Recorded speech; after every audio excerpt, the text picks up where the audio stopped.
তো আমরা এই যে প্লাস্টার করে নিতেছি, প্রায় ভিডিওতে বলি যে গাঁথনি ওপরে পাইপ না লাগায় প্লাস্টারের কইরা তারপরে পাইপ লাগাবেন, তাইলে আর এই বৃষ্টির পানি যায় ঘামবে না, ওয়াল আর ঘামবে না। তো সেই জন্য আমাদের কিন্তু কাজেরও ক্ষতি হইতেছে, হইলেও কাজটা সুন্দর হোক আমরা সেটা চাই।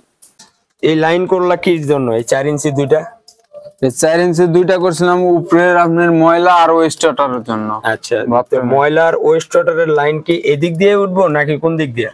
এটা উঠবো এদিক দিয়ে, ঠিক আছে। কোন দিক? এই পাশ থেকে? এই পাশ থেকে, ভীম থেকে 10 ইঞ্চি। 10 ইঞ্চি। আচ্ছা, তাহলে পাইপ এনে দিলে কে? এখানে দিছি বলতে ভাই, এখানে দিলে আপনার গাঁথনির উপরে পয়রা লাগা, বুঝছেন না? এখন মনে করেন যে আমার করায় ভুল আছে, মানে বোঝার একটু ভুল ছিল, এই কারণে এখানে দিয়ে দিছি। তোমার রাজমিস্ত্রি কইছে কিছু? রাজমিস্ত্রি কইছে এটা গাঁথনির উপরে দেন না। হ্যাঁ, রাজমিস্ত্রি তোমার বোকা বানা লাইছে। হ্যাঁ, এটা ওর আমরা দেই, তোমারে বোকা বানাইছে, কারণ তোমার ওই অভিজ্ঞতাটা নেই। আর এই যে পাইপ যে ওয়ালের সাথে ঠেকাই দিতেছো, আমরা এই যে প্লাস্টারের উপরে পাইপ লাগামো, তাহলে প্লাস্টারের ভিতরে এই প্লাস্টার করে তাহলে লাভ কি হইলো? ভুল আছে ভাই, বুঝাই ভুল আছে।